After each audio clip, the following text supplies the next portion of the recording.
anteriores. Y ya es mejor que estemos utilizando esta estrategia didáctica. Ha estado sufriendo en el salón, ¿verdad? Pues imagínense a plena 1 de la tarde cómo se encuentra el salón ahorita con esa temperatura muy caliente. Esperemos que en los próximos días ya disminuya la temperatura. Ya se acercan las lluvias y con eso va a refrescar un poquito. Muy bien, ¿ya están más compañeros conectados? Le digo que sí. ¿Cuántos eran? 10. ¿Sí me escuchan todavía? Sí, sí le escuchamos, doctor. ¿Sí? Esto parece una sesión espiritista, ¿verdad? ¿Sí me escuchan? ¿A poco no son las sesiones espiritistas o sí? Cuando llaman a los espíritus. ¿Me escuchan? Pues a la hora que ustedes decidan empezamos la clase. ¿Quieren que vayamos dando la introducción? Sí, está bien, doctor. ¿Sí? Bueno, miren. Tomando como referencia las 4 anemias que hemos revisado, que son las anemias microcíticas hipocrómicas, en las cuales revisamos las características fisiopatológicas de cada una de ellas. Asimismo, revisamos la morfología y las terapéuticas que son diversas en cada una de ellas. Por consiguiente, que habíamos quedado que solamente una justifica el uso de hierro, que es la anemia por deficiencia misma de hierro, ¿de acuerdo? Las otras, que aunque se parecen mucho, no requieren del tratamiento de hierro. Y eso ya queda muy claro. Ya quedó claro el diagnóstico diferencial de cada una de ellas, como son pues, la anemia por deficiencia de hierro, las talasemias alfas y betas, la anemia sideroblástica y la anemia de los padecimientos crónicos. ¿De acuerdo? Aquí ya no hay ninguna duda y ya lo aclaramos. Vamos a iniciar con otro tema muy importante en relación a las anemias hemolíticas, aquellas anemias en las cuales hay destrucción de los eritrocitos. Algunas hemólisis muy dramáticas, como es el caso de las anemias hemolíticas de carácter inmune, pero otro tipo de anemias que se van a la cronicidad que no son tan agresivas, que son anemias congénitas, ya sea por falla de su membrana, por falla de sus procesos enzimáticos o por alguna falla en el ensamblaje de sus cadenas globínicas, como el caso de talasemias o el caso de algunas hemoglobinopatías como la drepanocitosis. Pero vamos a ir paso por paso explicando en qué consiste cada una de ellas. ¿De acuerdo? Fíjense bien. Deben ustedes recordar que el eritrocito tiene una vida aproximada de 120 días, en la cual estos eritrocitos desempeñan su función en el transcurso de toda la economía, en la circulación, adentrándose en las carreteras arteriales, los vasos arteriales, distribuyendo oxígeno a través de todo ese camino, llegando al vaso, en donde retornan a carreteras venosas, las venas, sistema venoso, y volver a cargarse de oxígeno allá en los alveolos pulmonares. Esa es la función de los eritrocitos, ser un transportador de un elemento necesario para la vida de todas las células de nuestro organismo. Entonces, en su ciclo y su largo caminar, los eritrocitos van pasando a través del endotelio por muchos caminos que se empiezan a cortar, desde tener diámetros amplios a diámetros muy pequeños, y estamos hablando de la microcirculación. Al llegar al vaso, recordemos que el vaso es una aduana, terminan las carreteras arteriales, los eritrocitos se adentran en un espacio llamado espacio de Billroth para iniciar su travesía a través de los sinusoides, que es una coladera prácticamente, con diámetro de estos sinusoides del vaso, o sinusoides esplénicos, de 4 micras. Si los eritrocitos maduros tienen de 7.5 a 8 micras, ¿cómo pasan ese diámetro ahí en el vaso? Pues ya lo platicamos la vez anterior, que es gracias a las características de su citoesquelético, citoesqueleto prácticamente que le da esa propiedad de poderse deformar, ¿verdad? y así retornan a las carreteras venosas. Entonces ese transitar cíclico lo realizan durante 120 días y después empiezan a ocurrir ciertas circunstancias a través del tiempo en los cuales los procesos oxidativos prácticamente van menguando como tal la capacitancia y la vida de estos eritrocitos, llegando a su caducidad. Una vez que llegan a su caducidad estos eritrocitos en esos 120 días, se separa el grupo M, que es protoporfirina 9, más hierro, y se separan las globinas. Las globinas se vuelven a reutilizar. El grupo M, al separarse el hierro, se vuelve a reutilizar, y lo que se va a eliminar va a ser la protoporfirina 9, la cual se va a transformar a biliverdina y posteriormente se va a transformar a bilirrubina indirecta. Esta bilirrubina indirecta se va a conjugar allá en el hígado a través de una enzima llamada glucuroniltransferasa y posteriormente ya conjugada se va a vaciar hacia el intestino a través de los tubos prácticamente de colérico y el cístico hacia la ámpula de Vater y de ahí al sistema digestivo del intestino y eliminarse, ¿verdad? Esto es en condiciones prácticamente normales. Entonces, la sobrevida de estos eritrocitos, 120 días. Función del eritrocito, transportador de oxígeno. ¿Ok? ¿Qué ocurre cuando estos eritrocitos, por una diversidad de causas, no alcanza esa vida, esa sobrevida de 120 días? ¿Qué pasa? Pues entonces va a haber una destrucción por muchas circunstancias que pueden ser congénitas por fallas intracelulares o pueden ser también causas extracelulares, situaciones adquiridas que van a afectar a los eritrocitos. De tal manera que vamos a tener, por ejemplo, lo que ya habíamos comentado, una situación en la cual los eritrocitos van a hemolizarse por alguna falla en la estructura de su membrana, de sus procesos enzimáticos o de su ensamblaje de hemoglobina, y por otras causas adquiridas que pueden ser inmunológicas o no inmunológicas. Y de esto se va a tratar el tema de hoy, ¿de acuerdo? Porque la terapéutica y el abordaje diagnóstico son muy importantes para establecer, sobre todo cuando se trate de anemias hemolíticas inmunes que son muy dramáticas, muy agresivas, hacer el diagnóstico lo más rápido posible para instalar una terapéutica también al igual, para evitar la destrucción intensa de los eritrocitos. La siguiente, por favor.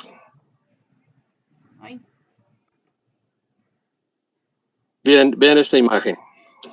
Esta imagen corresponde a una destrucción masiva de sus eritrocitos en el torrente sanguíneo.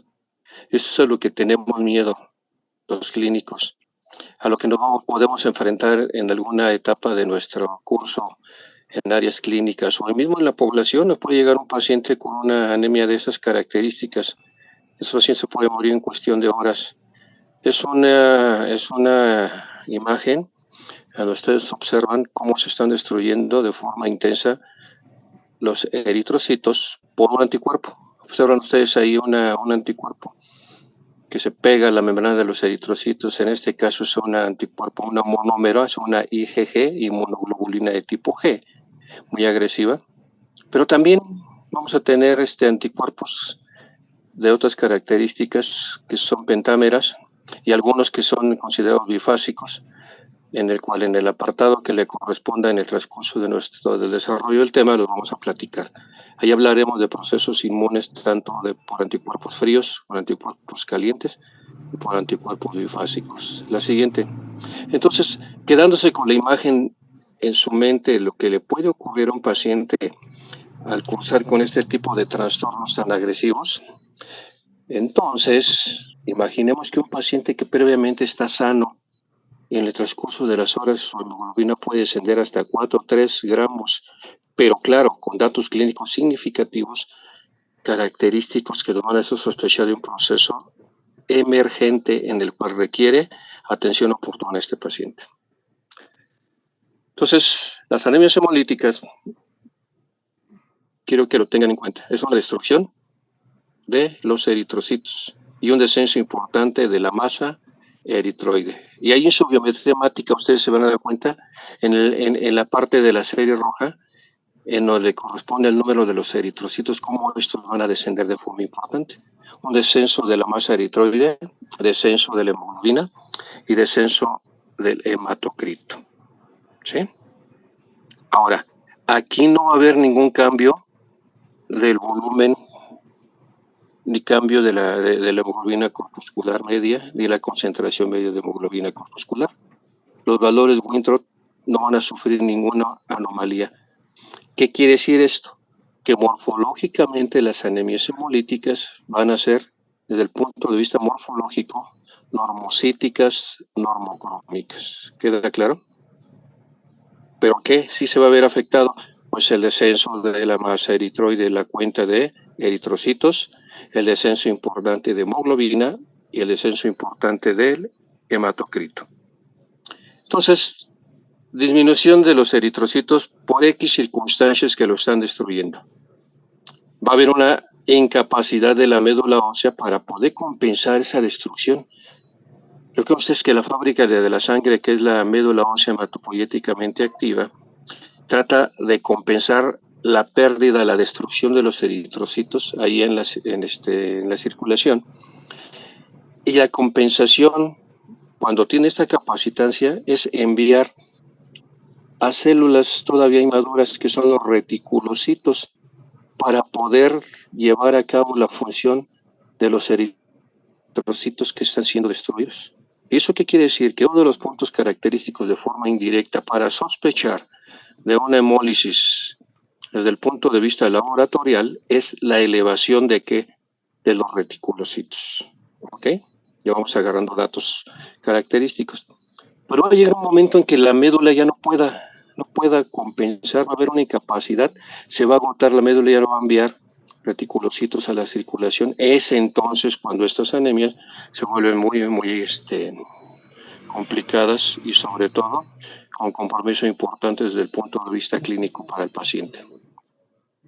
Ahora bien, vamos a dividir las anemias hemolíticas desde un punto de vista clínico, desde un punto de vista etiológico y desde un punto de vista fisiopatogénico o patogénico. Desde un punto de vista clínico, las vamos a separar en anemias hemolíticas agudas, aquellas que se presentan de forma inmediata y que son muy agresivas. Ejemplo de estas son las anemias inmunes. Pero también vamos a tener anemias crónicas, en las cuales el paciente puede portar con una anemia de estas características sin que curse con datos clínicos significativos. ¿De acuerdo? Entonces, desde el punto de vista clínico, le vamos a separar en anemias hemolíticas agudas y anemias hemolíticas crónicas. Desde el punto de vista etiológico, vamos a separar las anemias congénitas y anemias adquiridas. Aquellas son congénitas, pues tienen un daño estructural, un daño de su estructura, llámese membrana, llámese procesos enzimáticos o llámese ensamblajes de hemoglobina. Y adquiridos, todas aquellas causas que pueden destruir al eritrocito, y ahí hablaremos de procesos infecciosos, procesos químicos, procesos en los cuales se presenta hemólisis por utilización de diversidad de medicamentos, procesos en su momento hemolíticos por anticuerpos de diferentes características, por enfermedades inmunes, por procesos mecánicos, por quemaduras, por circunstancias de hiperesplenismo, por una diversidad de causas en las cuales hay hemólisis mecánicas, por válvulas arteriales, válvulas venosas, tricuspidias, mitrales, etcétera. Hay una diversidad de causas adquiridas que van a destruir a los eritrocitos. Y desde el punto de vista patogénico, aquellas anemias hemolíticas las vamos a separar en las cuales tengan daño intrínseco, o sea, congénito, estructural, intracelular, o aquellas extrínsecas que va empatado con la mano de lo adquirido. La siguiente, pero para fines prácticos, la que vamos a utilizar para que ustedes vayan desarrollando y entendiendo este tema, es anemia hemolítica de la clasificación etiológica. Y aquí la vamos a separar, como lo observan en su diapositiva, anemias congénitas y anemias adquiridas. Aquellas anemias congénitas prácticamente se van en el transcurso de toda la vida. Es una marca que ya traen por herencia. En ciertos elementos de la familia hay esa particularidad donde hay fallas a nivel de su membrana, a nivel de sus procesos enzimáticos, o fallas a nivel de los ensamblajes de hemoglobina. Y aquí las vamos a separar. Anemias congénitas, que son hereditarias. Falla de membrana, la cual le vamos a llamar membranopatías. Fallas en su producción de energía a través del ciclo de Krebs, le vamos a llamar enzimopatías. Y fallas en el ensamblaje de su hemoglobina, le vamos a llamar hemoglobinopatías. Y aquí entrarían las talasemias, acuérdense ustedes, en las hemoglobinopatías entran las talasemias, pero también entran las anemias drepanocíticas. Vámonos por partes entonces, congénitas. Ustedes deben saber que la membrana es fundamental. ¿Por qué? Porque a través de ella ejerce una homeostasis interna, intracelular con su medio externo, guardando un equilibrio, ¿verdad? Un equilibrio de entrada y salida tanto de líquido agua como de electrolitos. Y los electrolitos principales intracelulares, pues prácticamente estarían sodio y el potasio. Ahora, la membrana, que es una capa bilipídica conformada por varios lípidos, en sus dos capas, tanto externa como interna, también sirve como un sustrato o plataforma donde se adentran una diversidad de proteínas, y ahí están ancladas proteínas que son los grupos sanguíneos o carbohidratos que también son grupos sanguíneos. Recuerden ustedes que existen muchos sistemas de grupos sanguíneos, más de 33 sistemas de grupos sanguíneos. Entonces muchos grupos sanguíneos están anclados ahí, y muchos grupos sanguíneos son proteínas y otros son carbohidratos. Ahí están anclados en la membrana. Pero además en esa membrana existen otro tipo de proteínas que se van a anclar y van a formar algo que se llama eje en vértice, para que ese eje en vértice se amarre, por decirlo de esta manera, con el citoesqueleto, para establecer como tal un complejo membrana citoesqueleto que le va a dar la propiedad de poderse deformar, pero además de adquirir una forma de disco bicóncavo al eritrocito maduro. ¿De acuerdo?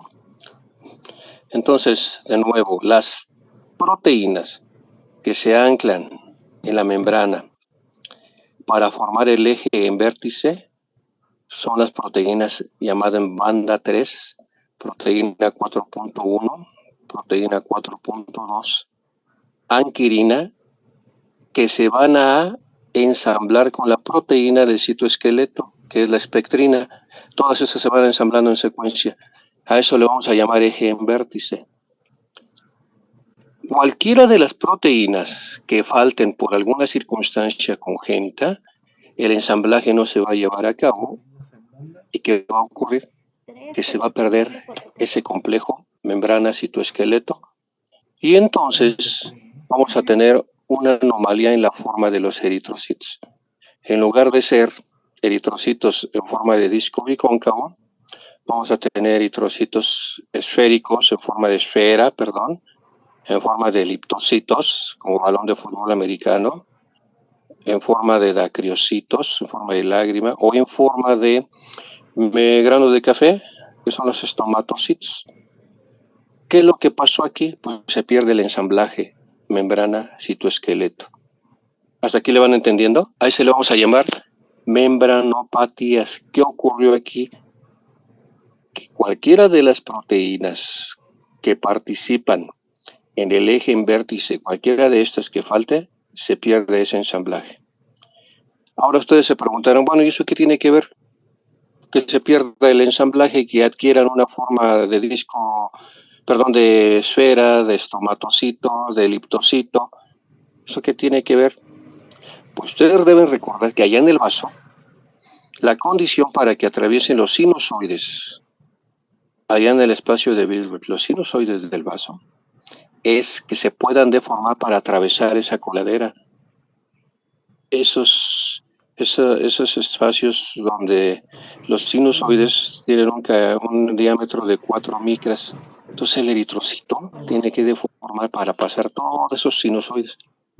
De tal manera que los esferocitos, los eliptocitos, los estomatocitos no van a tener esa característica de poderse deformar y van a quedar atrapados ahí en el vaso. Y una pregunta para ustedes, ¿y quién está en el vaso? Vigilando constantemente en ese lugar. ¿Quién creen?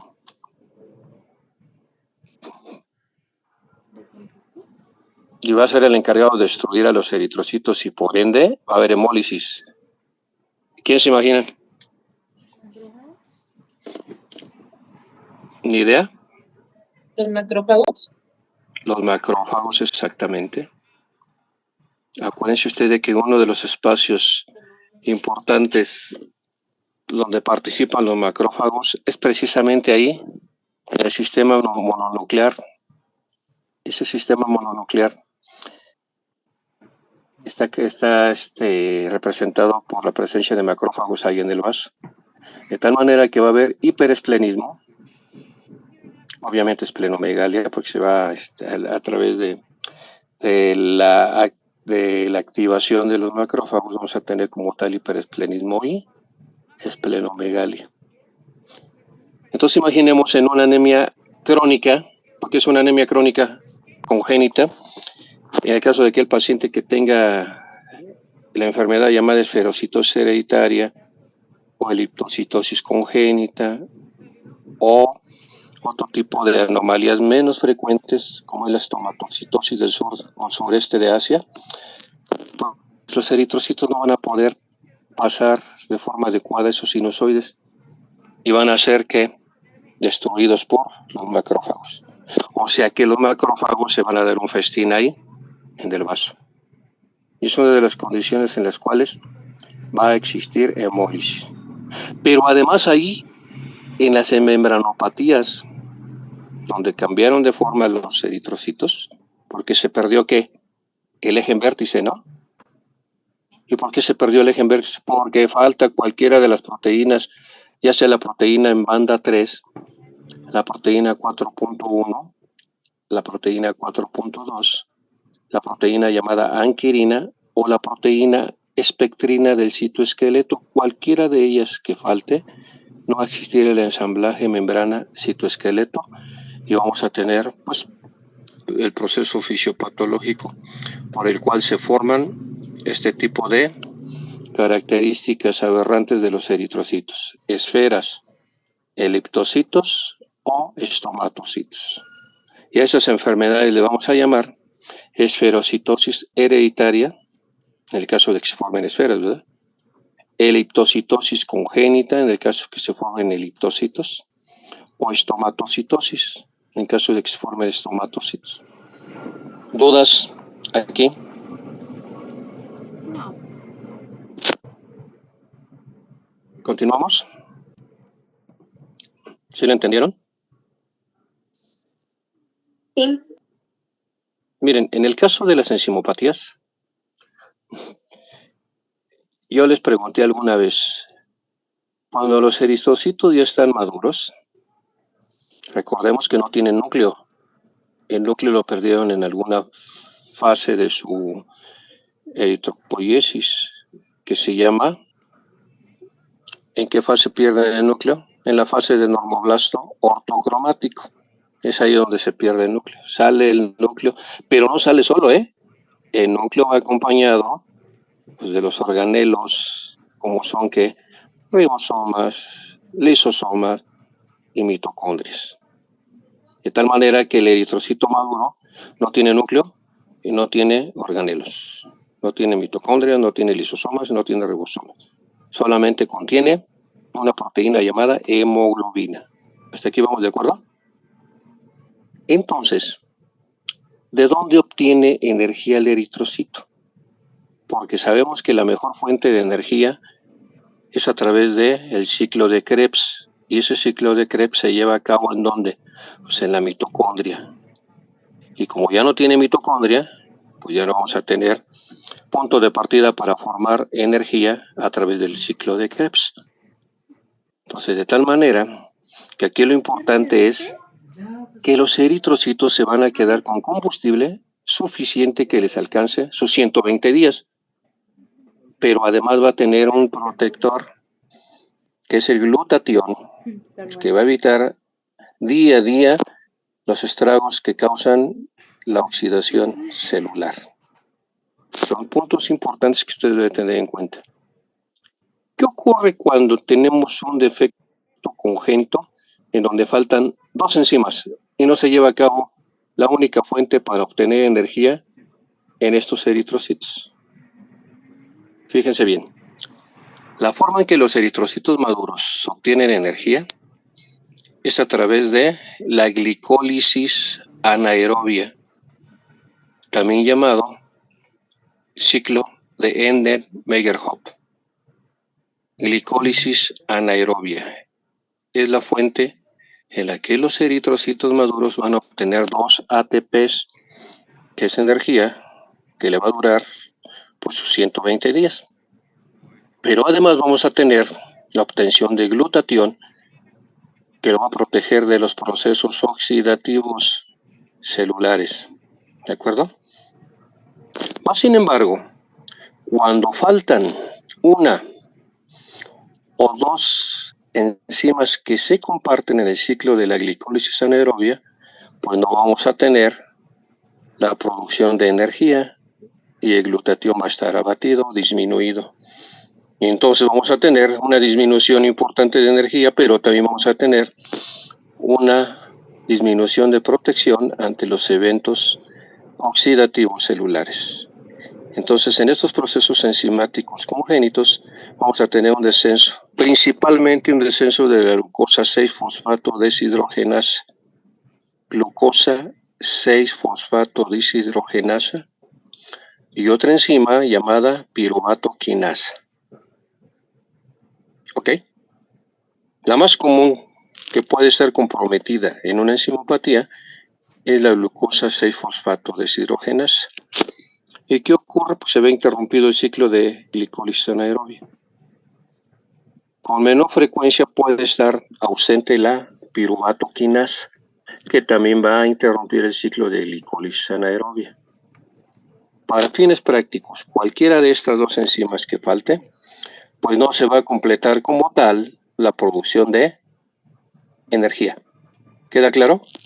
Se va a interrumpir la glicólisis anaerobia. Pero aquí no acaba todo, ¿eh? El glutatión va a disminuir de forma importante, dejando una muy disminuida protección de los procesos oxidativos celulares y por ende los eritrocitos se van a destruir. Por un lado, por la ausencia de energía y por otro lado, por el proceso oxidativo celular. Esas son las enzimopatías. ¿Y saben dónde ocurren las enzimopatías? Pues con el consumo de algunos medicamentos o alimentos. Y aquí los ejemplos más significativos en aquellos pacientes que tienen muy poca, o más bien tienen el proceso congénito de poca tolerancia a ciertos alimentos o medicamentos en los cuales se puede presentar una enzimopatía por disminución de la glucosa 6-fosfato deshidrogenasa o disminución de la piruvato quinasa. Entonces el ejemplo más común es el consumo de habas verdes. A esa enfermedad se le llama favismo. El consumo de habas verdes en aquellas personas que tengan baja tolerancia con un defecto congénito puede incidir para que disminuya la glucosa 6-fosfato deshidrogenasa y se presente una anemia hemolítica por defecto de enzimas. Pero también se presenta un proceso oxidativo importante y en el cual aquí, además de que no se va a obtener energía, como ya lo comenté, el proceso oxidativo va a hacer que nuestra hemoglobina se oxide y se va a convertir a metahemoglobina. Y una vez oxidada, convertida a metahemoglobina, esa hemoglobina no va a liberar oxígeno, va a tener una alta afinidad por el oxígeno. El poquito oxígeno que tienen los eritrocitos no va a poder liberarse. Vean ustedes el proceso fisiopatológico. Por un lado hay disminución de ¿qué? De hemoglobina, y la poquita que hay no libera el oxígeno. Y son casos graves. Afortunadamente son raros este tipo de procesos enzimáticos. ¿Queda claro? Entonces, le voy a dar otros ejemplos en donde se puede presentar un proceso de esas características. Ahí les va. El consumo de tacos al pastor, el consumo de paella, el consumo de salsa búfalo, el consumo de habas verdes, ya se los comenté, ¿verdad? Y el consumo de ciertos medicamentos puede traer como consecuencia en aquellas personas que tengan la carga genética y la poca tolerancia a que se presente una disminución de glucosa 6-fosfato deshidrogenasa o piruvato quinasa y se cierre el ciclo de glicólisis anaerobia, pero además se presente un proceso oxidativo por disminución del glutatión. Es así como se presenta el mecanismo fisiopatológico en las enzimopatías.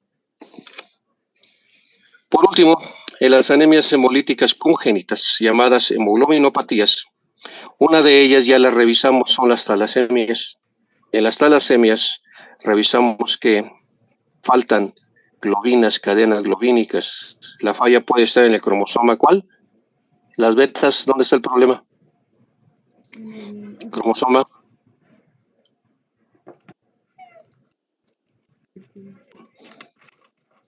¿No se acuerdan?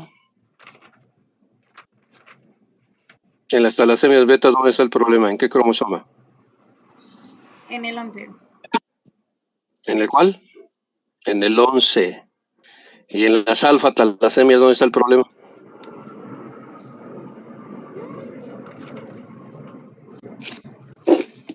¿Ya se les olvidó? En el 16. En el cromosoma 16. Ahí vamos a tener un proceso congénito en donde existe la falta de producción de proteínas llamadas globinas por lesiones o mutaciones en cromosoma 11 o 16. Es el caso de las talasemias betas y alfas, ¿no? Pero hay otro tipo de hemoglobinopatía en el que el problema estriba en que se cambia un aminoácido de la cadena de la hemoglobina y se forma una hemoglobina que tiene características anormales, con afectación en su distribución y sobre todo características morfológicas y afinidad de oxígeno. Y esas enfermedades se llaman anemias drepanocíticas, o también llamadas anemias falciformes. ¿Qué pasa en esas hemoglobinopatías? Que la hemoglobina tiene un cambio de un aminoácido, se sustituye el ácido glutámico por la valina. Y ese cambio de ese aminoácido hace que la hemoglobina prácticamente forme polímeros. Y forma polímeros cuando estos pacientes se encuentran en lugares donde existe baja concentración de oxígeno. Entonces imaginen ustedes que una persona que tiene en su momento eritrocitos con características morfológicas normales, y al estar en algún lugar donde exista baja concentración de oxígeno, que suban a alguna montaña o que viajen en avión, pues esos eritrocitos, al tener baja concentración de oxígeno, van a cambiar su forma, van a formar polímeros su hemoglobina y se va de disco bicóncavo, se va a transformar a lo que se llama drepanocitos, por eso se llaman anemias drepanocíticas, que son eritrocitos en forma de semiluna falsa forma de ser disco bicóncavo a ser eritrocitos en os o en semiluna. Y esas anemias son agresivas porque pueden en su momento desencadenar procesos oclusivos tanto arteriales como venosos, pero también como los bordes de los drepanocitos, aquellos eritrocitos en forma de os o semiluna, sus aristas son demasiado rígidas, esas pueden lacerar el endotelio de los vasos sanguíneos y van a exponer la colágena. Y al exponer la colágena, recuerden ustedes que ahí bajo de la colágena se encuentra el factor extrínseco, el factor 3 de la coagulación. Y ese factor 3 va a responder a un factor circulante para activarse, que es el factor 7. Y una vez activado el factor 7, se va a activar la cascada de coagulación por la vía extrínseca. ¿Y qué le va a pasar a estos pacientes, además de los problemas oclusivos por las formas de drepanocitos? Pues formación de coágulos, embolias arteriales, que va a tener como consecuencias que estos pacientes mueran en etapas tempranas por procesos oclusivos o por tromboembolias. Son anemias muy graves, las anemias drepanocíticas o falciformes. En resumen, las anemias hemolíticas de carácter congénito, aquellas van a estar representadas cuando hay falla de membrana en el caso de las esferocitosis, las eliptocitosis y las estomatocitosis. Ya vimos por cuáles son los caminos en que se presentan estas anomalías de su forma, porque se pierde el eje en vértice al faltar cualquiera de las proteínas, ya sea proteína en banda 3, proteína 4.1, proteína 4.2, anquirina o la proteína del citoesqueleto, que es la espectrina beta en específico. Enzimopatías, falta de dos enzimas para que no se genere energía, no se genere el ciclo de la glicólisis anaerobia. ¿Cuál es la más común? La deficiencia de glucosa 6-fosfato deshidrogenasa, o la menos común, que es la piruvatoquinasa. ¿De acuerdo? Pero además de que no se va a formar energía a través de la glicólisis anaerobia, el glutatión, protector de los procesos oxidativos, va a estar disminuido. Y por último, en las hemoglobinopatías, en el caso de las talasemias, no se van a producir cadenas globinas, o en el caso de la anemia drepanocítica va a estar alterada la hemoglobina porque el ácido glutámico va a ser prácticamente intercambiado. Ay, ya se acabó. No, pues es el mismo.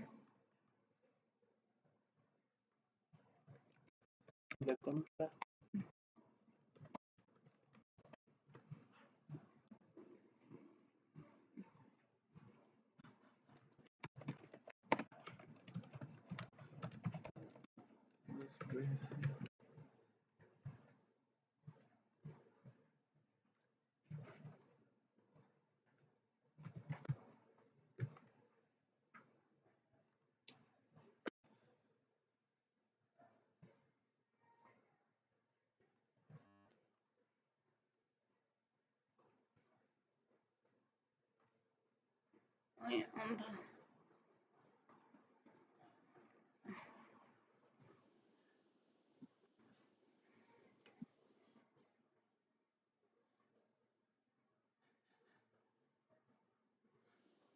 Ya me conecté de nuevo. ¿Sí me oyen? Sí, doctor. ¿Hay alguien ahí? Sí, doctor, aquí estamos. ¿A poco no parece una sesión de espiritismo? Cuando me preguntan los espiritistas, ¿hay alguien ahí? Pero un día que les conté, si alguien se van de espaldas, ¿verdad? Pues bueno, seguimos. Entonces ya quedó claro lo de las anemias hemolíticas congénitas. ¿Hecho? Vámonos con las adquiridas. Las anemias hemolíticas adquiridas. Fíjense bien. Lo adquirido no tiene que ver nada con la célula, con procesos de enzimas, de membranas, ni mucho menos de ensamblaje de hemoglobinas. Nada tiene que ver con los procesos celulares. intracorpusculares, nada tiene que ver tampoco con lo congénito. Lo adquirido es todas aquellas causas que dañan al eritrocito que no tienen que ver con la herencia. ¿Y cuál es lo adquirido? Pues los procesos infecciosos, ¿verdad? Los procesos mecánicos, los procesos químicos, los procesos físicos, los medicamentos, pero también los procesos inmunes. De tal manera que vamos a dividir las anemias hemolíticas en dos apartados aquí. Los procesos inmunológicos, por un lado, y los que no tienen que ver nada con la respuesta inmune. Le vamos a llamar entonces no inmunológicos. Vamos a ver, abordar los procesos inmunológicos que pueden destruir al eritrocito.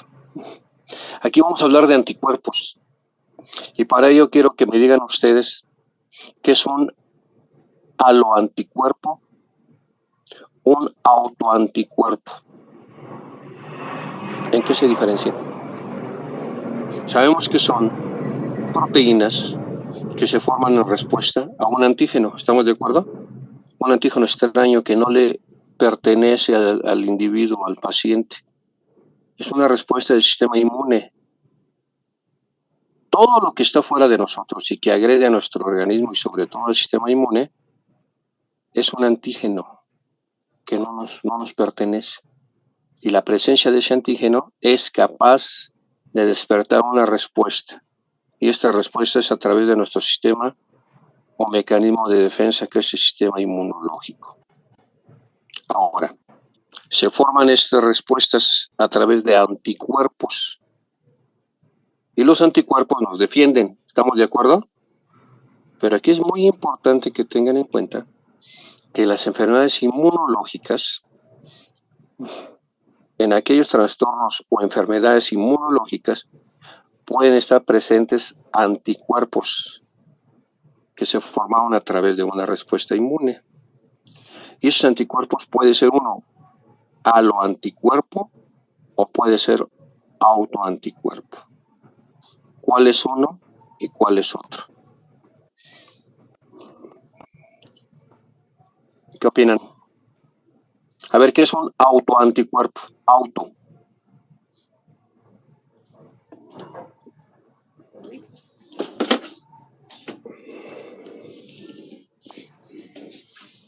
Auto. ¿A qué le suena? Auto. ¿Como a propio? Ajá, Propio, exactamente, propio. El propio organismo, así como tú dijiste en esa palabra, forma un anticuerpo. Pero en lugar de que ese anticuerpo te proteja, te va a atacar a ti. Fíjese, qué irónico. El sistema inmune está para defendernos, formando anticuerpos para que hagan frente a todos aquellos agentes extraños que ingresan a nuestro organismo. Llámese bacterias, llámese hongos, llámese protozoarios. Nos defienden, llámese virus, nos defienden.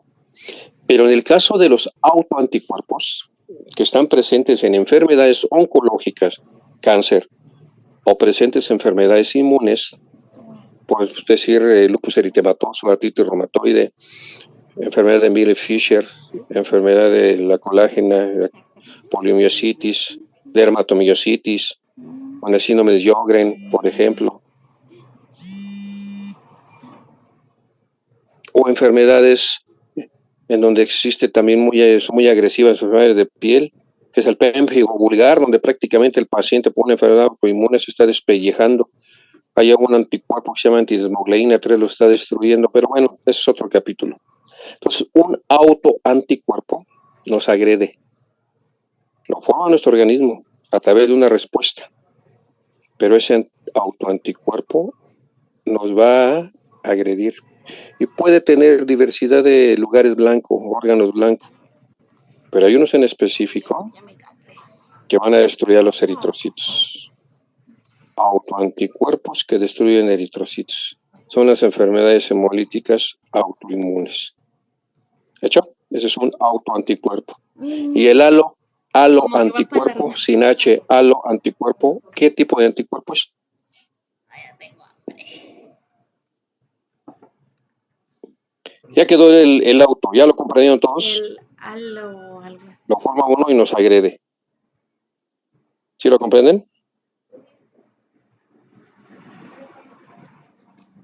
El aloanticuerpo es aquella proteína que se forma de las mismas características de un individuo, de otro individuo. Ejemplo, la transfusión sanguínea. Ejemplo, el trasplante, el injerto. Ese anticuerpo se forma por tener contacto con sangre o con algún tejido. Es un aloanticuerpo. ¿De acuerdo? Nuestro sistema inmune responde a algo extraño formando un anticuerpo. Eso se le llama alo. Entonces tenemos dos tipos de anticuerpos: autoanticuerpos y aloanticuerpos. ¿Hasta aquí está correcto? Pero además en esta parte inmunológica tenemos que tener presente aquellos anticuerpos que los vamos a dividir desde el punto de vista de su reacción en un diverso campo de temperatura. Y aquí hablaríamos de anticuerpos fríos, anticuerpos calientes y anticuerpos bifásicos. Y esto es muy importante, porque hay anticuerpos que van a reaccionar en diferentes rangos de temperatura y suelen ser muy agresivos y a veces no nos podemos dar cuenta cuando se está instalando este anticuerpo. Acuérdense que las anemias, de todas las anemias, las más graves, ¿cuáles son? Las inmunes, porque el paciente se nos va en cuestión de horas. ¿Y por qué se nos va en cuestión de horas? Porque cuando se activa un anticuerpo, cualesquiera que sea va a empezar a destruirse en cadena y de forma muy activa la masa eritroide. Imagínense una hemólisis como a la imagen que les puse al principio de la plática, que esté destruyendo de forma intensa los eritrocitos. El paciente se les va, ¿ok? Entonces, fíjese bien, el anticuerpo caliente es aquel anticuerpo que responde o se activa a 37 grados centígrados, por eso se le llama caliente. Y por eso en los laboratorios, las muestras de un paciente sospechoso de un anticuerpo de estas características se va a estudiar en baño María para elevar las temperaturas de forma paulatina a 37 grados. De tal manera que si a 37 grados responde el anticuerpo, es un anticuerpo IgG o anticuerpo caliente. Entonces, todos los anticuerpos calientes son IgG, inmunoglobulina G, y responden a partir de 37 grados centígrados. Ahora, hay anticuerpos fríos, se le llaman crioaglutininas, crío de frío, crioaglutininas. Esos anticuerpos fríos se activan a partir de 4 grados centígrados. En ese rango se activan aquellos pacientes que son portadores de crioaglutininas.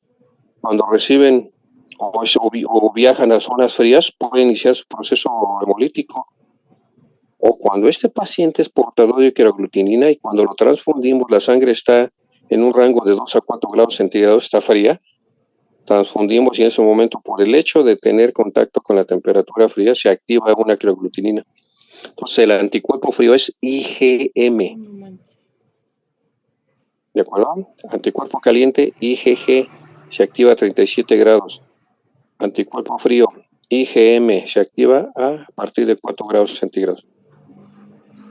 Y el otro anticuerpo es el más agresivo, se llama bifásico o anticuerpo de Donald-Landsteiner. Se activa en los dos rangos de temperatura. ¿En qué procesos podemos tener una anemia hemolítica? De características inmunológicas. Ya lo comenté, en enfermedades inmunes, muchas enfermedades autoinmunes van a arrastrar de la manita anticuerpos, ya sea fríos o calientes. Pero en el cáncer, nunca se les olvide que cualquier proceso oncológico, hematológico, también trae como complicación la formación de procesos inmunes, procesos en donde existen formación de anticuerpos, que pueden ser autoanticuerpos o anticuerpos formados por tener contacto con la transfusión o el trasplante. Entonces, colorario. Las anemias más agresivas hemolíticas son estas, las inmunológicas, y estas obedecen a hacer un diagnóstico oportuno, porque el paciente se les va. Y las no inmunológicas, que no tengan que ver nada con procesos autoinmunes, que no tengan que ver nada con la reacción antígeno-anticuerpo, son las famosas anemias no inmunológicas. Y en las anemias no inmunológicas van a ser causadas por procesos infecciosos, por procesos físicos, por medicamentos, por quemaduras, por procesos químicos, por aplastamientos, machacamientos musculares, todas esas situaciones en las cuales no existe reacción inmunológica. Pero también el hiperesplenismo, el secuestro esplénico, también va a formar una situación de hemólisis significativa, ¿de acuerdo?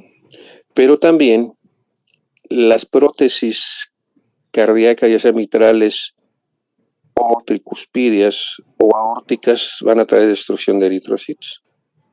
Y ciertas actividades deportivas van a traer como consecuencia anemia hemolítica. ¿Dudas hasta aquí?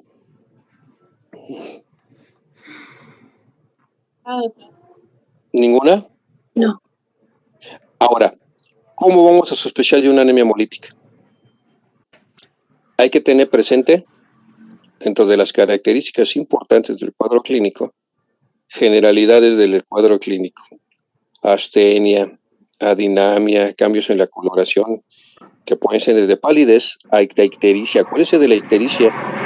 La ictericia es por la sobrecarga de bilirrubina indirecta, que no se puede conjugar, ¿verdad? Y vayan anotando desde el punto de vista laboratorial.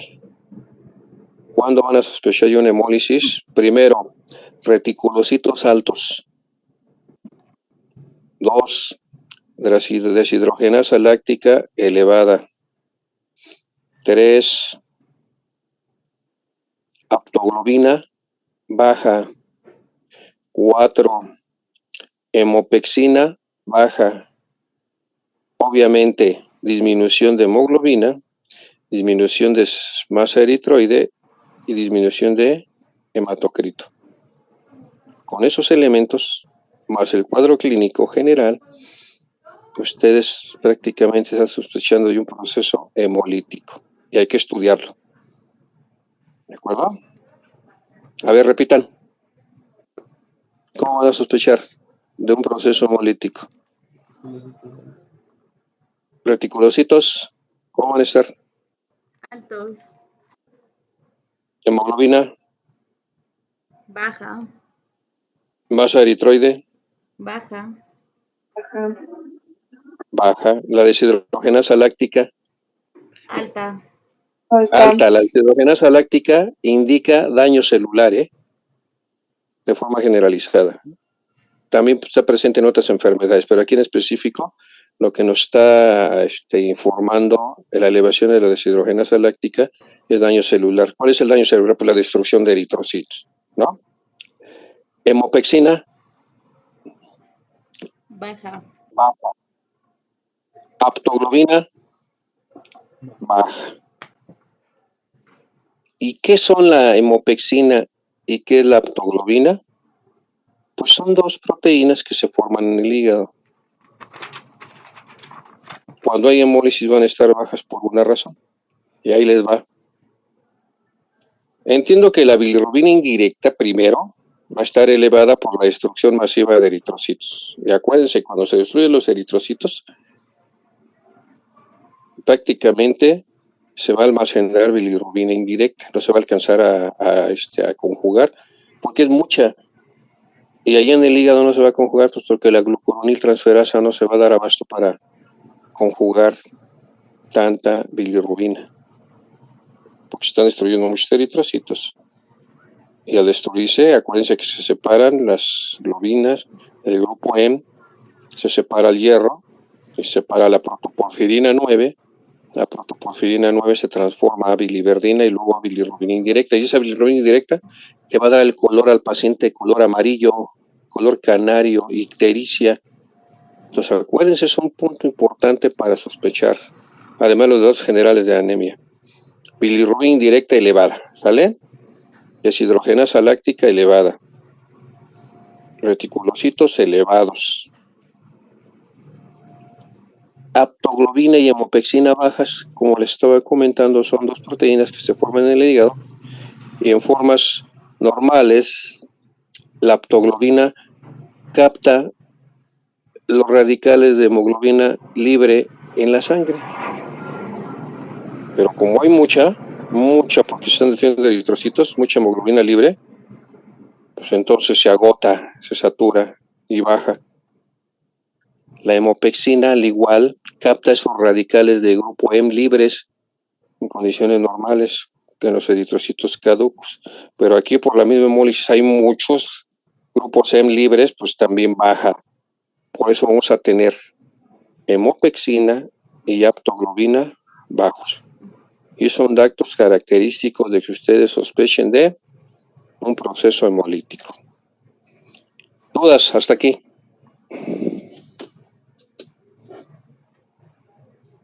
Nada.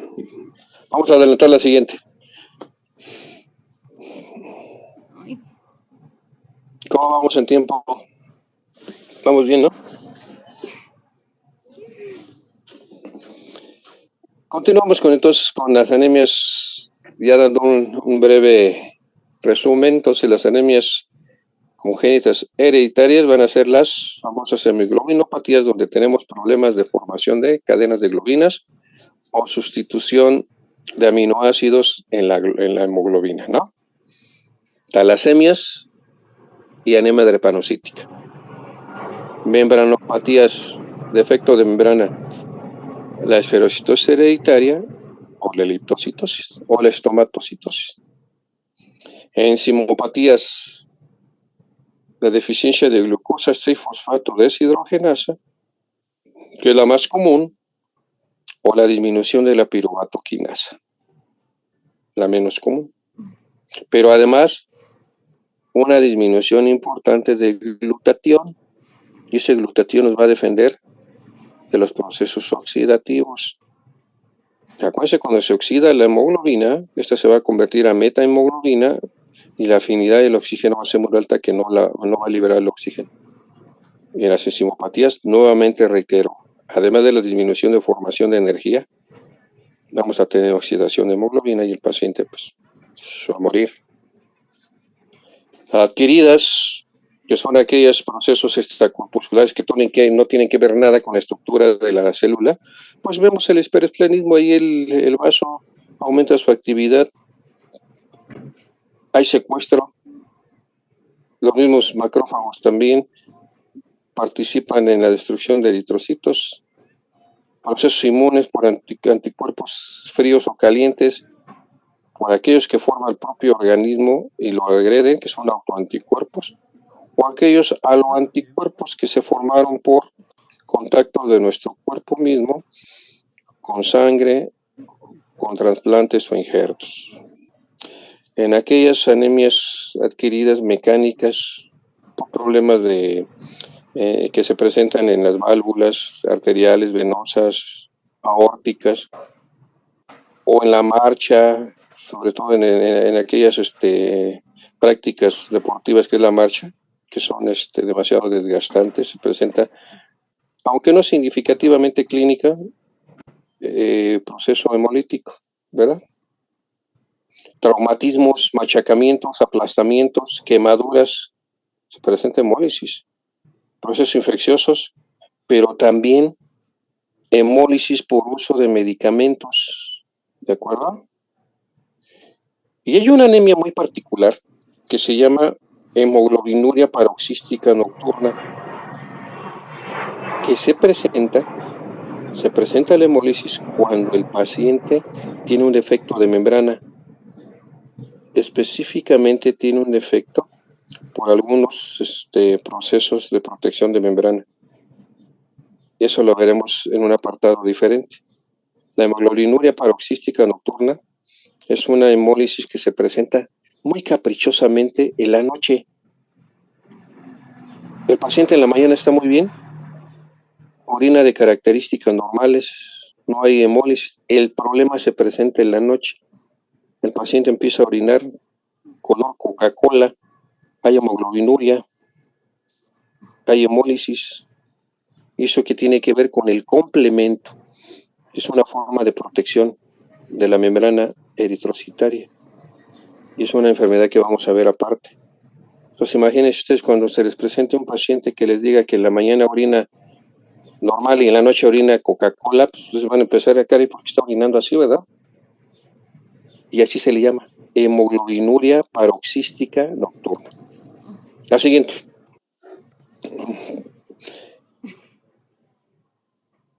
Desde el punto de vista de instauración, vamos a separar las anemias desde el punto de vista agudo y desde el punto de vista crónico. Anemias desde el punto de vista clínico, aquellas agudas que se presentan antes de los 6 meses, y crónicas, aquellas que se van en el transcurso de la vida, más allá de 6 meses. Y las crónicas quedan claro que son las fallas de membrana, son las fallas enzimáticas y son aquellas hemoglobinopatías, ¿de acuerdo? Que se van en el transcurso de la vida, las que tienen que ver con lo congénito, con la herencia. Y las agudas tienen que ver con los procesos enzimáticos, con los procesos inmunes, ¿de acuerdo? Las que se forman de inicio abrupto, rápido. Y vamos a hacer esta comparativa en el punto importante que es la clínica.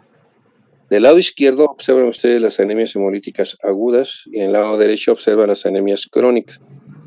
Vemos cómo es el inicio en las formas agudas. Es súbito, rápido. De un paciente que estaba en su momento asintomático, se inicia un estado clínico manifiesto por dolor, datos de disnea, fatiga intensa, síncope, palpitaciones, dolor abdominal, procesos en los cuales hay insuficiencia renal aguda, oliguria y presencia de hemoglobina libre tanto en suero como en orina, hemoglobinuria, hemoglobinemia. O sea, estos pacientes clínicamente estaban sanos y de repente en un inicio abrupto, rápido, iniciaron ¿con qué? Con un estado clínico donde existe disnea intensa, fiebre, palidez, fatiga y todo lo que ya comenté. ¿Qué está pasando con los pacientes? Un autoanticuerpo o un aloanticuerpo que está destruyendo de forma activa los eritrocitos. Por eso les dije, aguas con las anemias hemolíticas inmunes, son las más peligrosas. El paciente se les puede ir rapidísimo. Hay ictericia que puede ser desde leve a moderada y puede llegar a ser severa, ¿eh? Aquí los rayos X no nos sirven para nada más, sin embargo, sí nos sirven los datos característicos laboratoriales que ustedes ya saben. ¿Qué vamos a ver en la biometría hemática, en el hemograma? Disminución de masa eritroide intensamente. Hay anemia intensa, disminución de hemoglobina, hay hematocrito disminuido intensamente. Esos 3 puntos de la serie roja, eritrocitos, hemoglobina y hematocrito, van a estar disminuidos de forma significativa. Pero ¿qué nos va a estar alertando con un foco rojo de diagnóstico? Reticulocitos altos. Recuerden ustedes, laboratorialmente, en la bioquímica, bilirrubina indirecta elevada, deshidrogenasa láctica elevadísima, actoglobina baja y hemopexina baja. Es un proceso que usted no se debe pasar por alto y el diagnóstico debe ser rápido. Forma crónica. Paciente que se va en la cronicidad a veces muy insidiosa. A veces no se da cuenta que él es portador de este problema. Entonces, la instauración de un problema hemolítico crónico es insidioso en el transcurso de la vida. A veces lo confunden con hepatitis. Ahí mira, el paciente ya se puso amarillo, se le quitó y en el transcurso de otros 8 meses se vuelve a poner amarillo, le volvió a dar hepatitis. Y así se va llevando una ictericia intermitente. Pues no es hepatitis, ¿verdad? Porque no se vuelve a presentar hepatitis de esas características.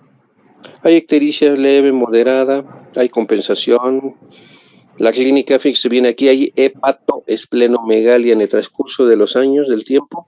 El hígado crece, el vaso crece de forma compensatoria. Se ha ido a dominar por el crecimiento de estas estructuras. La orina puede no tener forma característica coluria. Las heces pueden estar hiperpigmentadas muy levemente. El síndrome anémico puede ser leve, moderado y tolerable, a diferencia de las formas agudas. Aquí sí los rayos X no van a servir para el diagnóstico porque en el transcurso del tiempo va a haber alteraciones importantes en los rayos X, sobre todo en el cráneo, en el cual se presentan lesiones óseas por la hipertrofia de las tecas internas del tejido medular. Acuérdense que en los huesos de la cara, en las tecas internas hay médula ósea roja y hay hipertrofia y hay deformación, y al momento de que se toman los rayos X se ve un borde ahí en cepillo de la calota o alteración de los maceteros, las zonas malares, perdón. En el hemograma es lo mismo que se presenta en las formas agudas, solo que con menos intensidad. Hay anemia, hay disminución de la masa eritroide, no tan significativa. La anemia es leve o moderada, disminución del hematocrito, hay reticulocitos altos compensatorios. Y en la bioquímica, bilirrubina indirecta elevada, menos intensa que las formas agudas, deshidrogenasa láctica elevada, menos intensa que las formas agudas, aptoglobina y hemopexina bajas. Este cuadro me lo van a estudiar bien y con esto van a tener bien firme cómo detectar una anemia hemolítica. La siguiente.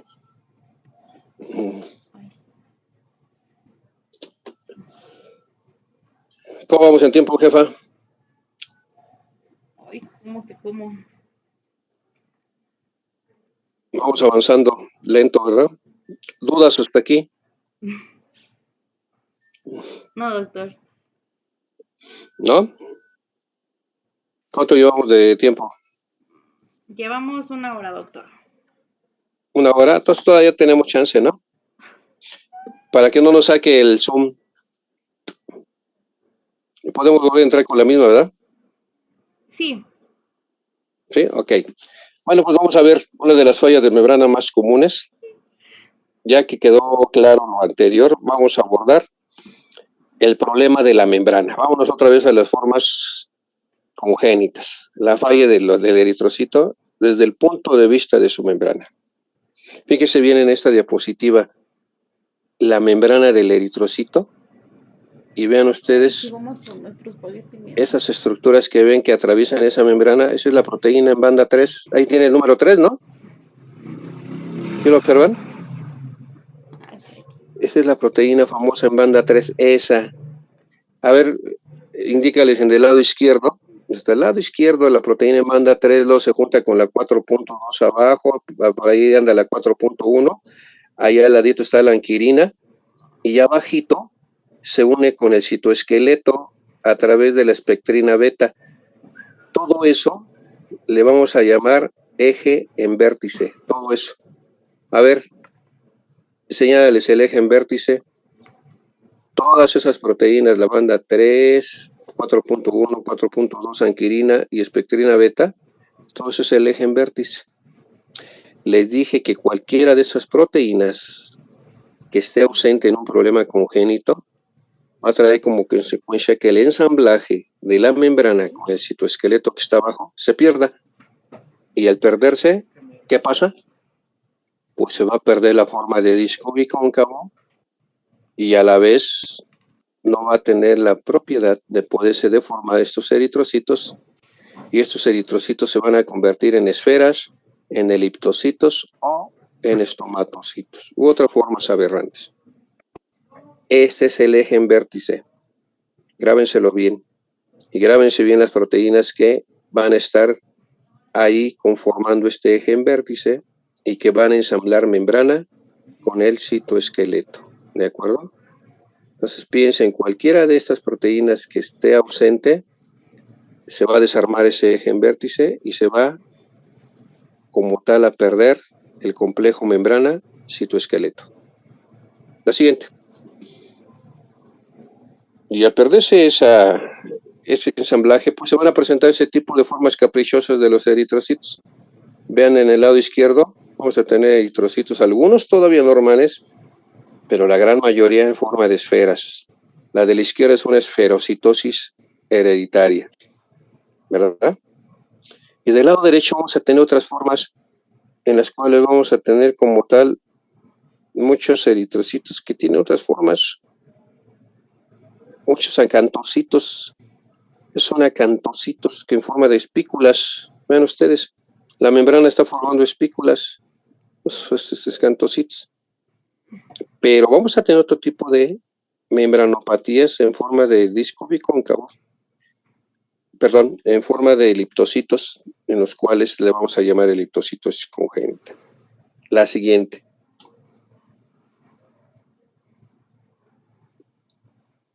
La esferocitosis hereditaria es una enfermedad que el paciente va a tener toda su vida. Toda su vida va a parecer arbolito de Navidad porque va a tener esferas. Y toda su vida, de forma crónica, va a estar presentando hemólisis no tan significativa. Una hemólisis crónica, compensada.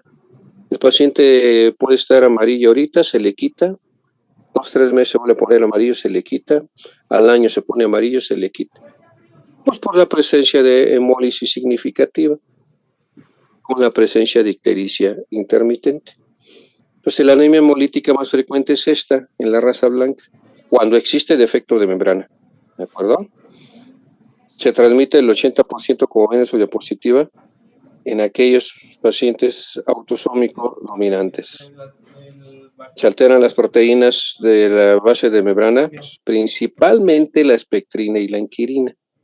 Pero cualquiera que falte de las del eje vertical, pero principalmente la espectrina y la anquirina, produciendo liberación de lípidos y formación de esferas poco elásticos, rudos, en lo cual ya no va a haber como tal esa propiedad de poderse deformar para adentrarse en la microcirculación y pasar los sinusoides del vaso. ¿Sí? Y estos son destruidos, en donde dice, aquí la diapositiva, en los senos esplénicos, allá por los macrófagos, allá se los comen los macrófagos. Datos clínicos, existen datos de anemia no tan severos, moderado, el proceso anémico. Entonces, en el 60-65% de los casos hay una anemia discreta, compensada, crónica. Hay esplenomegalia, hepatomegalia y la ictericia intermitente. Este tipo de pacientes a veces pasan desapercibidos en el diagnóstico y a veces los confunden con procesos hepáticos por la ictericia intermitente. ¿Y saben cómo se dan cuenta?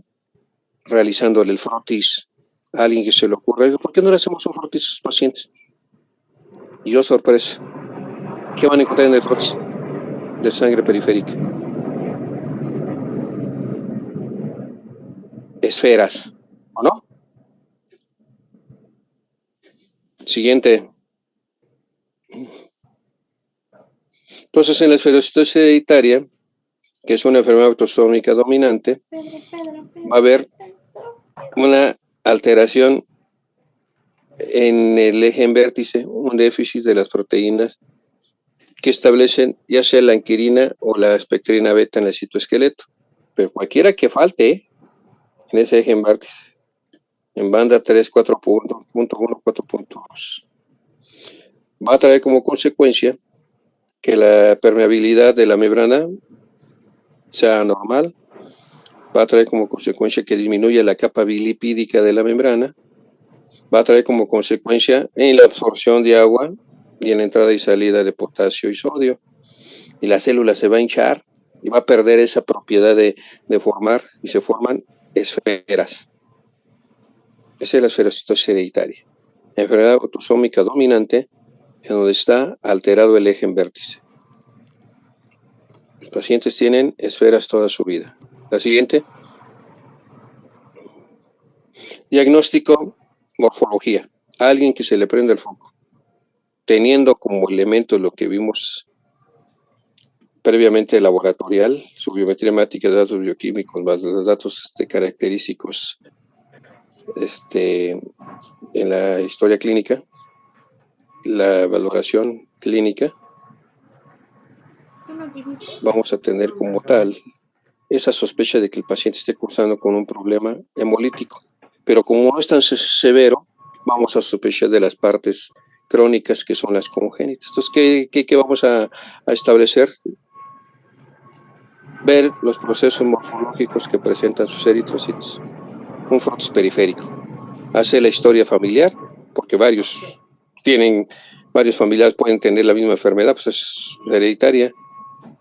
Y una prueba, que aunque ya no se usa mucho, pero todavía algunos laboratorios, algunos profesionales la envían, que es la fragilidad osmótica, donde se induce a propósito la destrucción de los eritrocitos con soluciones hipertónicas para determinar la fragilidad osmótica, la fragilidad de las membranas.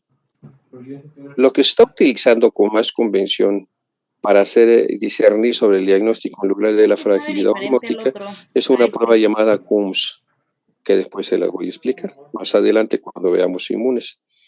Entonces, pero todavía la fragilidad osmótica algunos lo emplean, como les digo. Tratamiento, una vez que se establece el diagnóstico como tal de un proceso de estas características congénitas, una esferocitosis hereditaria, ¿cuál creen que es el tratamiento? ¿Requiere hierro? No. No. ¿Requiere transfusión? No. ¿Cómo se acaba el problema? Ahí lo tienen. ¿Qué es eso? Extracción del vaso, ¿no? ¿Cómo se imaginan que se acaba el problema? ¿Dónde se destruyen los eritrocitos?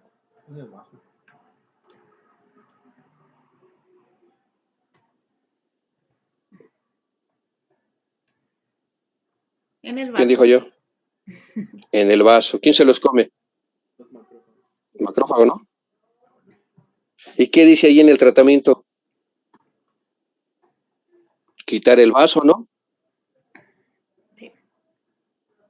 Esplenectomía. Ya le quedan 2 minutos. Una vez realizando la extirpación del vaso, bajo ciertas circunstancias específicas que luego platicaré, se retira el vaso y se acabó el problema. Solo hay que administrar al paciente ácido fólico, porque en este tipo de problemas se consume mucho ácido fólico por la intensidad de la división celular que produce la misma destrucción de los eritrocitos en el transcurso de la vida, pues una anemia hemolítica congénita crónica. Entonces hay que darle ácido fólico.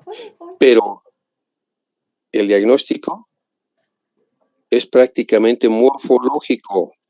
Sangre periférica, realizar un frotis y realizar una prueba, ya no la de fragilidad osmótica. Algunos la mandan, pero yo prefiero mandar una prueba de CUMS, porque la prueba de CUMS me va a separar el proceso inmune del proceso congénito. ¿Y por qué la mandaría? Porque las anemias inmunes, grábenselo bien, también se forman esferas por otro mecanismo. Y cuando yo veo en un frotis esferas, aquí tengo que discernir sobre si es esferocitosis congénita o es anemia autoinmune hemolítica, porque en las dos hay esferas. ¿Y cuál me va a separar el proceso inmune? La prueba de CUMS. El TET de CUMS, y así se llama, prueba de CUMS. El CUMS directo estará positivo cuando es proceso inmune. Cuando es esferocitosis hereditaria, el CUMS va a estar negativo. Y si está negativo, entonces es esferocitosis hereditaria. Tratamiento. Si es esferocitosis hereditaria ya bien diagnosticada, hay que quitar el vaso y darle ácido fólico. Si es una anemia inmune y hay esferas, el tratamiento es otro, no es esplenectomía. El tratamiento es... Vamos en la 11 de 63.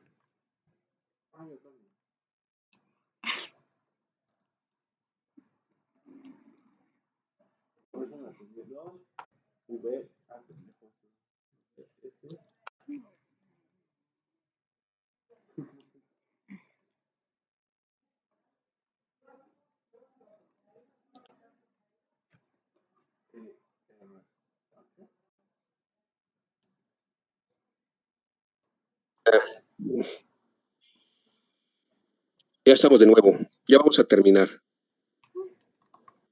Va. ¿Todavía están vivos?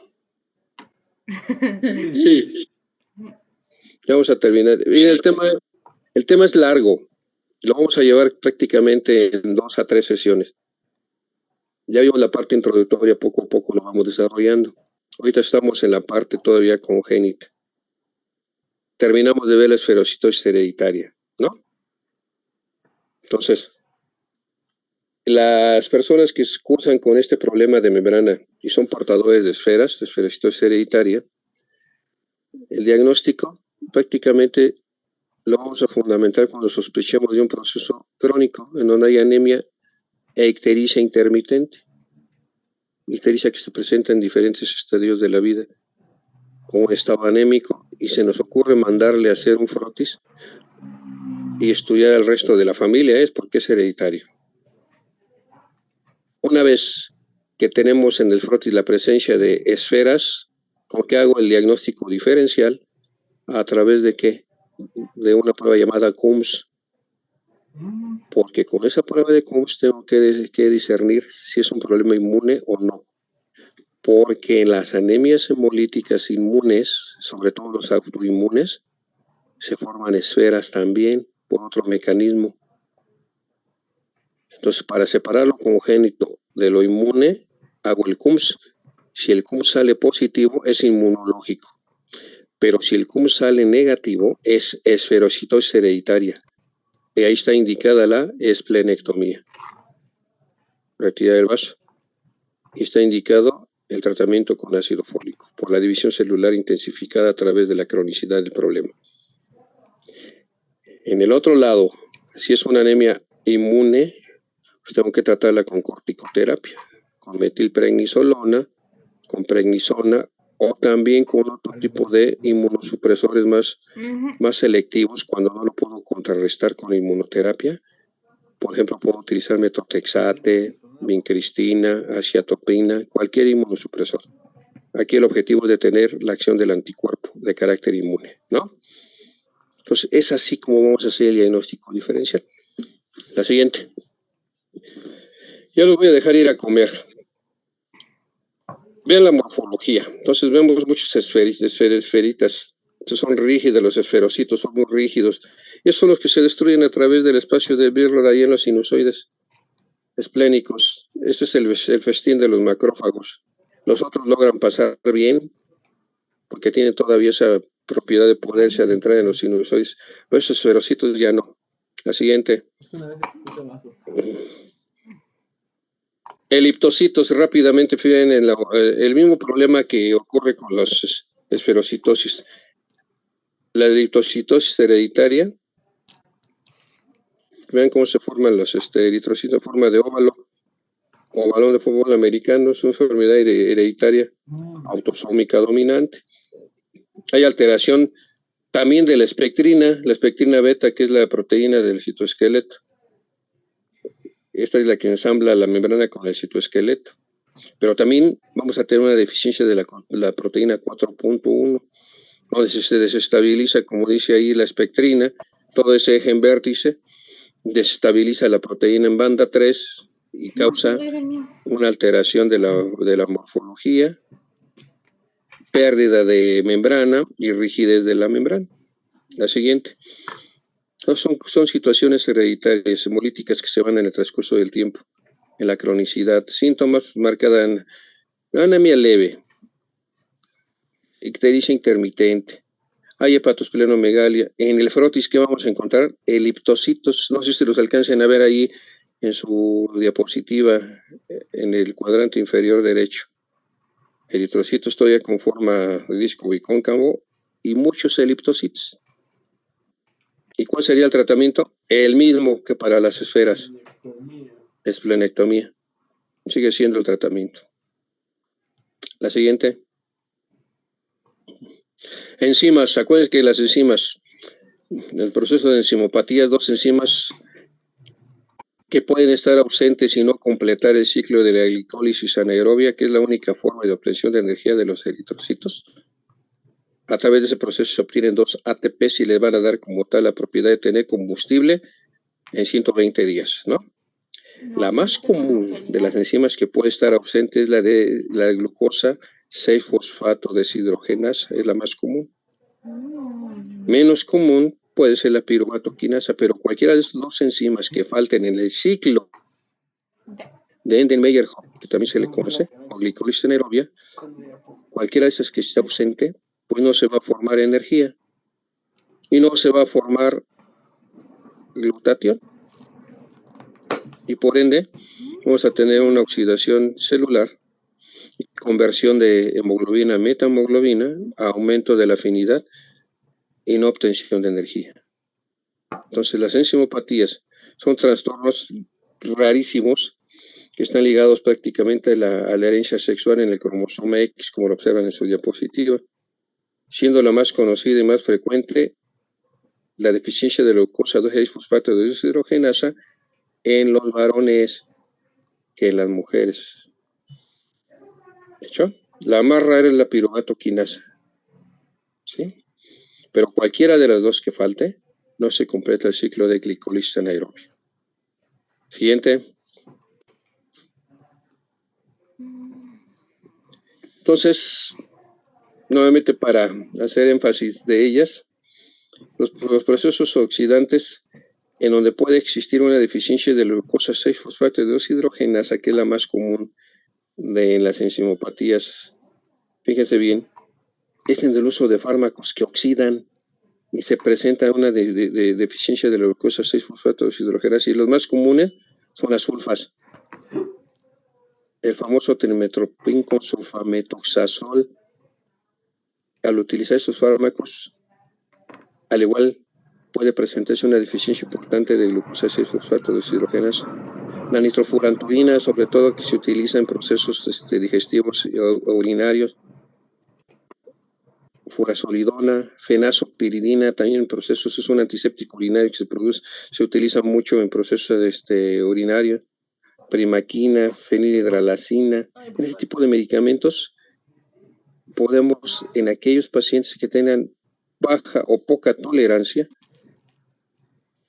una deficiencia de la glucosa 6-fosfato de deshidrogenasa.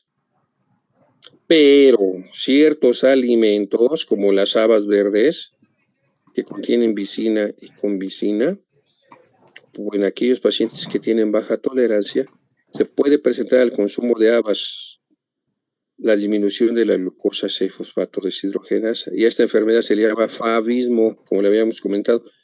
Pero dije que hay otros alimentos que también pueden presentar deficiencia de glucosa 6-fosfato deshidrogenasa en aquellos pacientes con baja tolerancia, que son su famosa salsa búfalo que le ponen a sus papitas, la cochinita pibil, los tacos al pastor y ciertos alimentos que llevan, este es el tipo de pigmento que le ponen a este tipo de comidas, ¿verdad? Pero no a todos, no se asusten, así que pueden seguirlo tomando. Ya les hubiera pasado esto, sobre todo a los que consumen con frecuencia la paella, por la presencia del azafrán y algunos otros condimentos. Se presenta de forma muy rara en aquellas personas que tengan baja tolerancia al consumo de estos alimentos. Aquellos que tienen la tendencia congénita hereditaria, y hay este tipo de problema. Sintomatología, como en todos los procesos hemolíticos de carácter crónico, se puede ir en ciertas etapas con una anemia leve a moderada, pero recuerden ustedes que aquí uno de los procesos fisiopatológicos es que como existe una disminución de glutatión, la tendencia es que se presente una conversión de hemoglobina normal a metahemoglobina por un proceso oxidativo, y cuando se presenta la conversión a metahemoglobina, aguas, el proceso puede ser grave, porque la metahemoglobina no libera el oxígeno. La afinidad es tan intensa que estos pacientes prácticamente no reciben nada de oxígeno. Hay hipoxia sistémica importante. Y de eso murió Pitágoras. Pitágoras murió de un proceso de estas características porque lo encontraron muerto en un campo de habas. Comió muchas habas verdes. La siguiente. Diagnóstico de este proceso enzimático consiste en medir la actividad enzimática y establecer el tipo de mutación, ya sea que se trate de descenso de determinar la actividad de glucosa 6-fosfato deshidrogenasa o piruvato quinasa. ¿De acuerdo? Tratamiento. Se recomienda administrar ácido fólico 1 miligramo por día. Se debe evitar el contacto con las sustancias que desencadenan este tipo de problema. Los alimentos que ya comentamos, ¿verdad? ¿Qué? La esplenectomía solo se indicará en cuadros hemolíticos severos que puedan comprometer la vida de la persona. Sin embargo, no está muy indicada en la actualidad. Morfología. En las enzimopatías, los eritrocitos van a adquirir una forma característica, la presencia de cuerpos de Heinz. Más adelante veremos las morfologías de las diferentes enfermedades hemolíticas. Vamos a tener que revisar frotis en diferentes procesos hemolíticos. Y una de las características, si no contamos con la de glucosa 6-fosfato deshidrogenasa o piruvato quinasa, es que por morfología hacemos el diagnóstico. ¿Y qué vamos a buscar en las enzimopatías? Los cuerpos de Heinz, que son pequeñas inclusiones redondas y retráctiles, como lo observan en su diapositiva, que se encuentran en la periferia de los eritrocitos y están formadas por por globinas denaturalizadas que se producen cuando se destruye la hemoglobina, cuando se oxidó esta hemoglobina. Pues uno de los puntos importantes en el diagnóstico de una enzimopatía, si no contamos con la medición de la actividad enzimática, es la morfología. Y déjenme decirles que muchas enfermedades hematológicas, incluyendo estas, se hacen al microscopio. A veces sin el paciente, porque a veces nos mandan los frotis para pedirnos su punto de vista desde la forma de las células. La presencia del cuerpo de Heinz inmediatamente amarra el diagnóstico. Es una enzimopatía. Siguiente.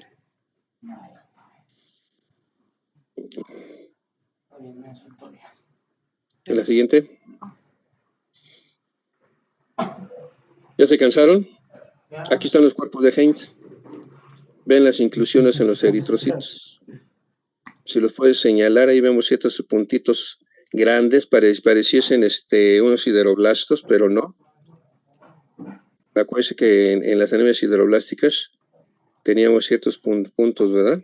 Aquí son más grandes, más intensos. Esto es prácticamente parte de la hemoglobina, es globina denaturalizada. Estos son los famosos cuerpos de Heinz. Grábenselos bien.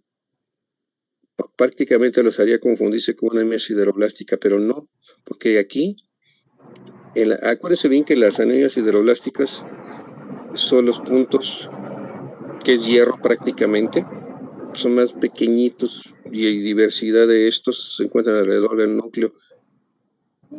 En los eritrocitos más avanzados se ven un poquito más pequeños, pero aquí se ven grandes. Además son de diferentes características. Esta es una parte de las globinas denaturalizadas de hemoglobina que se está destruyendo. Es el famoso cuerpo de Heinz. En las otras es hierro. Siguiente. Aquí amarramos el diagnóstico de una enzimopatía.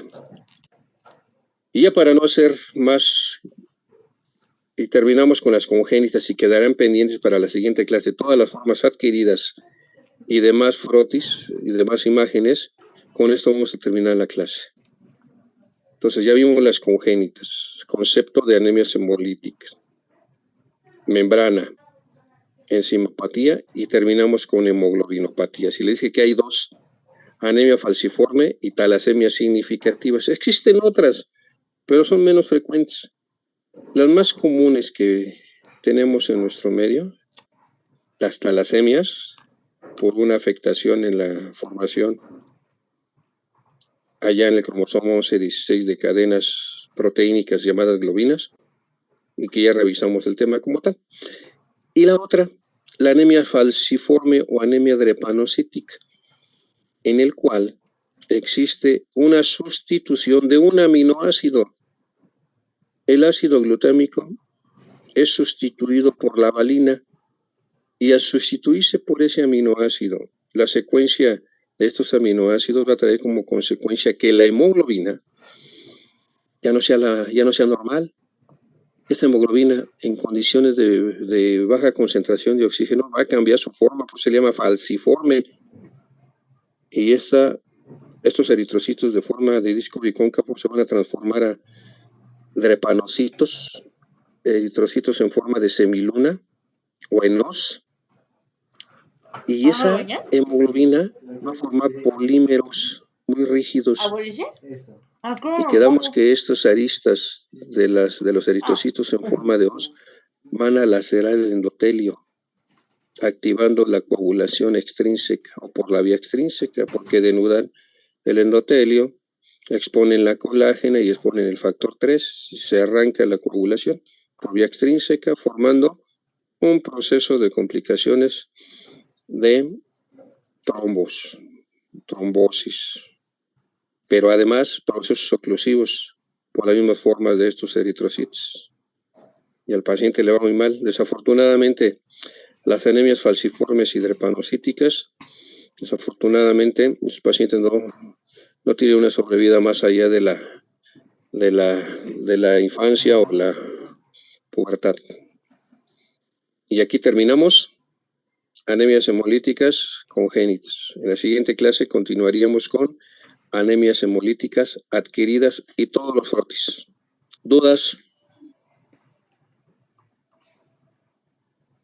No, doctor. ¿Todavía están despiertos?